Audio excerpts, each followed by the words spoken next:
ठीक है। जब भी हम एडिट पे क्लिक करते हैं एक फॉर्म आता है, उसे चेंज करने के लिए हम वो चेंज करते हैं और सेव पे क्लिक करते हैं तो हमारा डाटा अपडेट हो जाता है।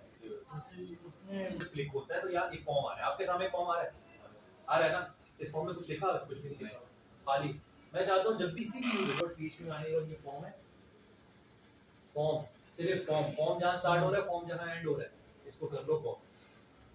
ज्यादा टेंशन ही नहीं पालनी है, इजी सी। आपने सारा फॉर्म कॉपी किया और आ जाओ edit.php आगे।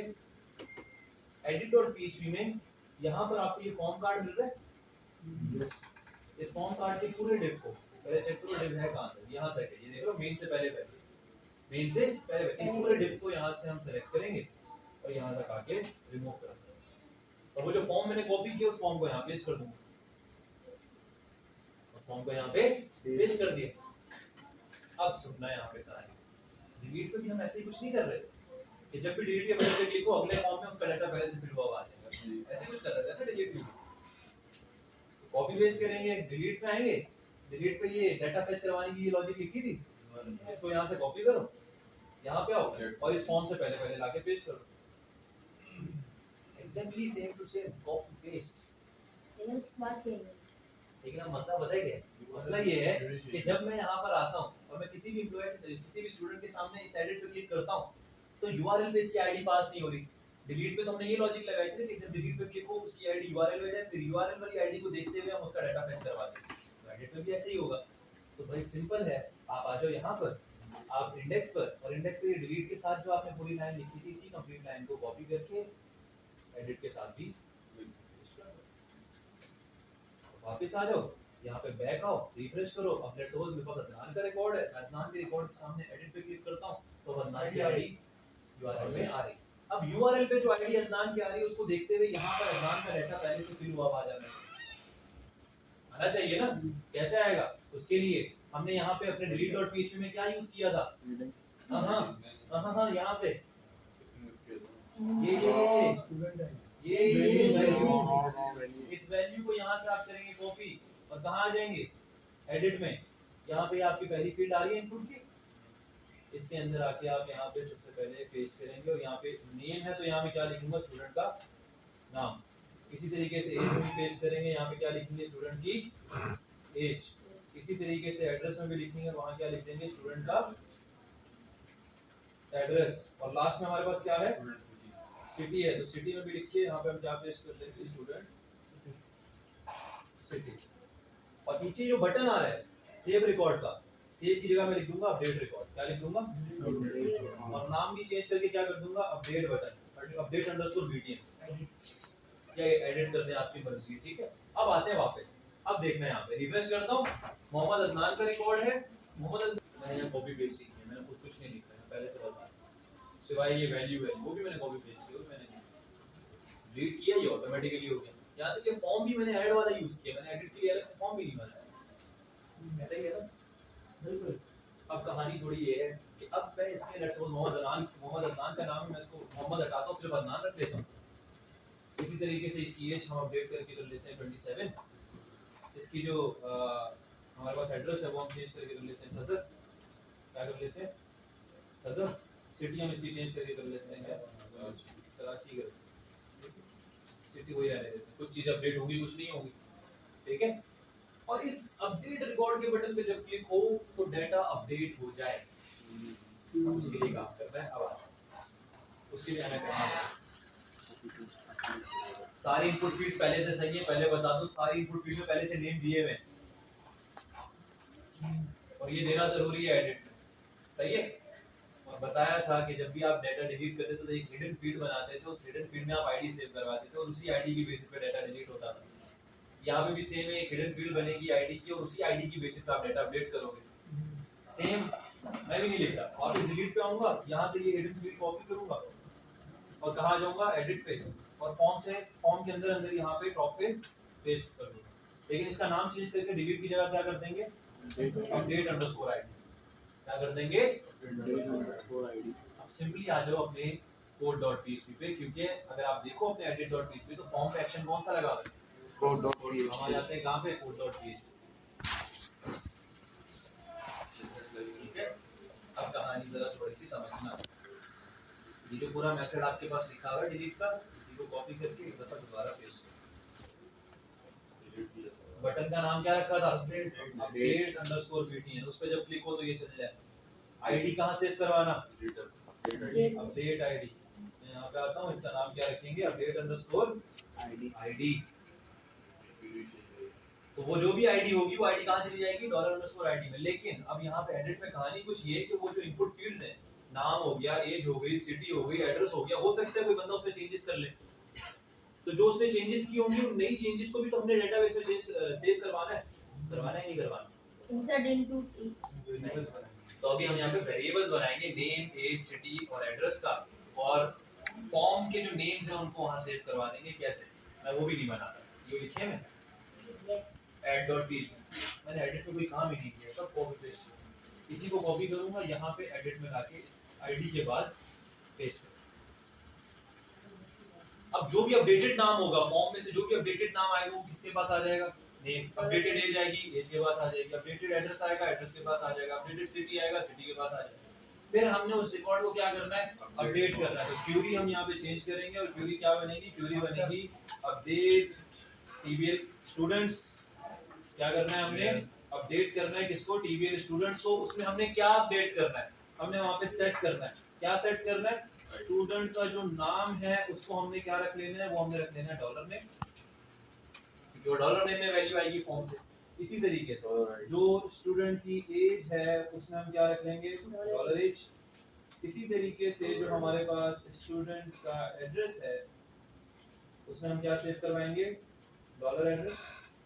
क्योंकि काफी आपके पास लंबी हो गई है तो आप लोग इसको देख लीजिएगा। और लास्ट में हमारे पास क्या है? स्टूडेंट की सिटी है, तो उसमें हम क्या सेव करवा देंगे? Dollar city. ठीक है, मैं यहाँ पे थोड़ा सा ना एंटर कर लेता हूँ ताकि आप लोग के लिए आसानी रहे। ठीक है, यहाँ पे मैंने इसको थोड़ा सा एंटर कर लिया और जेड कर दिया। ठीक है, इसको हटा दो भाई, ये इक्वल्स टू आएगा। अब वो बोल रहा है कि ये जो डाटा अपडेट करना है किसका करना है? फिर हम यहाँ लिखेंगे वेयर। वेयर जो स्टूडेंट आईडी है वो बराबर हो जाए किसके? डॉलर। बाकी काम ऑलरेडी हुआ है।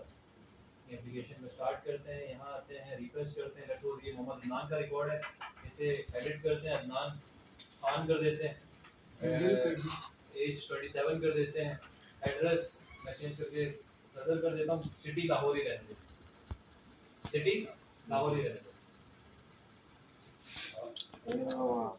डेटाबेस में भी डेटा अपडेट होगा। ये देखो मोहम्मद अदनान खान हो गया, एड्रेस भी चेंज हो गया, एज भी चेंज हो गया।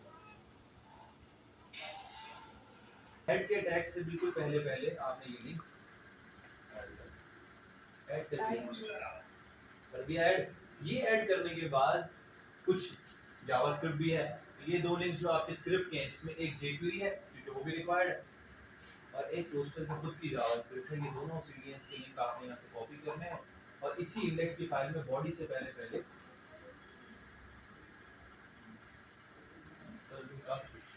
पेस्ट बस कॉपी पेस्ट किया। एडिट वाले काम से लेकर अभी तक मैं कॉपी पेस्ट ही करता हूँ। रीड वाले काम। हाँ सही है भाई। क्या किया मैंने? टोस्टर के जो लिंक्स है वो क्या किए? कॉपी किए, पेस्ट कर। अच्छा हेडर है, इसके अंदर इस index.php के बाद एक पैरामीटर बना लो मैसेज का और उसमें सेव करवा लो एडिट। इसी तरीके से डिलीट वाले में भी एक पैरामीटर सेव करवा लो मैसेज नाम से, उसको कह दो डिलीटेड। इसी तरीके से अपडेट वाले में भी एक पैरामीटर बना लो मैसेज नाम का और उसमें सेव करवा लो अपडेटेड। एक ही पैरामीटर को यूज करते हुए मैं मैसेज शो करवाऊंगा। ठीक है, अब देखना जरा, मैं सेव करता हूँ, मैं अपने प्रोजेक्ट पे आता हूँ, रिफ्रेश करता हूँ। लेट्स सपोज मैंने ये उमर का रिकॉर्ड डिलीट करना है, मैं डिलीट के बटन पे क्लिक करता हूँ, मैं यहाँ पे आके डिलीट रिकॉर्ड करता हूँ, तो यहाँ यूआरएल पे क्या लिखा हुआ है? Message deleted. इस डिलीटेड की बेसिस पे मैं नोटिफिकेशन शो करवाऊंगा कि आप लोगों से सवाल है। तो सवाल ये है कि jQuery स्टार्ट कैसे करते हैं? क्या बताते हैं? डॉक्यूमेंट चाहिए। ऐसे नहीं होगा। सबसे पहले आप यहाँ पे आके स्क्रिप्ट का टैग ओपन करेंगे। क्या ओपन करेंगे? स्क्रिप्ट के टैग के अंदर आके आप सबसे पहले लिखेंगे डॉलर, फिर डॉलर के अंदर आप लिखते हैं डॉक्यूमेंट। क्या लिखते हैं? और डॉक्यूमेंट के बाद वो आपसे बोलता है कौन सा फंक्शन कॉल करो, रेडी का फंक्शन कॉल करो, हम रेडी का फंक्शन यहाँ पे कॉल करते हैं। ये अब थोड़ा थोड़ा आ रहा है थोड़ा थोड़ा, वो मेमोरी आ डॉक्यूमेंट रही है, डॉट राइट, रिकॉल हो हाँ रही आ है। रही है काम वो क्या था ये वही काम- था। स्टार्टिंग से जैसे पीएचडी को स्टार्ट करते हैं ना, वो लेस देन का साइन करने के बाद पीएचडी जेक्वेरी बेसिकली बता देता हूँ। जेक्वेरी बेसिकली आपके पास जो यूआरएल का एक मेथड आता है जिसको कहते हैं यूआरएल सर्च पैराम्स फंक्शन कहते हैं इसको, क्या कहते हैं। मैंने यहाँ पे इसको कॉल कर लिया यूआरएल सर्च पैराम्स, और इधर हम आगे सारी प्रॉपर्टीज यूज करेंगे। पहली प्रॉपर्टी मैं बोलूँगा window dot location dot search. अब ये करेगा, सुन लो सारी कहानी समझाता हूँ, सुन। ये जो मेरी क्लास है जिसका नाम क्या है यूआरएल सर्च पैराम्स, ये क्या करेगा, जो भी यूआरएल होगा उस यूआरएल को पूरा सर्च करेगा, पूरे यूआरएल को उठा के कहाँ सेव करा देगा यूआरएल में जो पैरामीटर्स होंगे। जैसे हमारे यूआरएल में कौन सा parameter, message is equal to deleted, message is equal to added, message is equal to updated, ये पैरामीटर्स सेव करेगा कहाँ पर, ठीक है। इसके फौरन बाद में एक और वेरिएबल बनाता हूँ, मैं इसको नाम दे देता हूँ, लेट्स सपोज मैंने एमएसजी नाम दे दिया, यानी मैसेज का शॉर्ट नाम दिया। क्या नाम दे दिया, एमएसजी इज इक्वल टू, मैं कहता हूँ ये जो मेरे पास यूआरएल पैरामीटर है ये वेरिएबल, ये देख रहे हो इसमें मेरे सारे पैरामीटर सेव होंगे। वहां से जाके आपने गेट करना है, क्या गेट करना है, वो की जो मैंने यूआरएल में बताई थी वो गेट करनी है, क्योंकि यूआरएल में एक पैरामीटर नहीं होता, एक से ज्यादा भी हो सकते हैं। मैंने कौन सा गेट करना है, मैंने वो गेट करना है जिसकी की क्या मैसेज, और उसको कहां सेव करवा दें।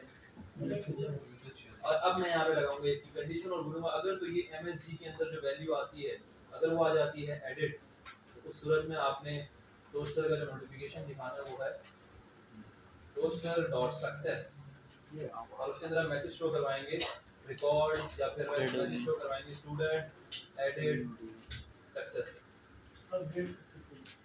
नहीं एडिट के लिए, ठीक है इसके लिए एडिट के लिए। इसी इफ की कंडीशन को आप यहाँ से कॉपी करेंगे, एक बार दो बार दोबारा पेस्ट करेंगे, अगली दफा आप बनाएंगे डिलीटेड के लिए और अगली दफा आप बनाएंगे डिलीटेड के लिए। यहाँ पे आप यूज कर लीजिएगा एरर, और अपडेटेड के लिए आप यूज कर लीजिएगा इन्फो। मैसेज चेंज करके एडिट की जगह पे यहाँ पे हम लिख लेंगे डिलीटेड, और यहाँ पे हम लिख लेंगे अपडेट, ठीक है। ट्रिपल इक्वल टू यूज करेंगे, डबल इक्वल टू यूज नहीं करेंगे, ट्रिपल इक्वल टू इसलिए यूज करेंगे ताकि सब कुछ मैच करे डाटा टाइप और सारी वैल्यूज को, ठीक है। सेव करेंगे, वापस आएंगे, रिफ्रेश करेंगे, यहाँ पे एक नया रिकॉर्ड ऐड करेंगे, लेट्स सपोज न्यू का रिकॉर्ड ऐड कर लिया मैंने, पेज हमने दे दी 450, एड्रेस हमने दे दिया टेस्ट, सिटी हमने दे दिया हमने अच्छा नहीं दिखा हमें, नोटिफिकेशन उसने हमें शो नहीं करवाया। तो आप आज जो अपने विजुअल स्टूडियो पर वजह उसकी ये हो सकती है कि हमने जो यहाँ पे गेट में पैरामीटर पास किया है तो इसको हमें कोर्स में रखना होगा। बैक आते हैं, रिफ्रेश करते हैं, चाहिए क्या मैसेज आ रहा है, सुनो डिलीट करता हूँ ये तैमूर का रिकॉर्ड, यहाँ पे डिलीट रिकॉर्ड पे क्लिक करता हूँ, क्या मैसेज हो रहा है, स्टूडेंट डिलीटेड सक्सेसफुल। इसी तरीके से ये आपको हैंग होता हुआ दिख रहा होगा, मेरे पास बड़े स्मूथ दिख रहा है, तो यहाँ से किसी को शो हो रहा है तो आपको थोड़ा बहुत यहाँ से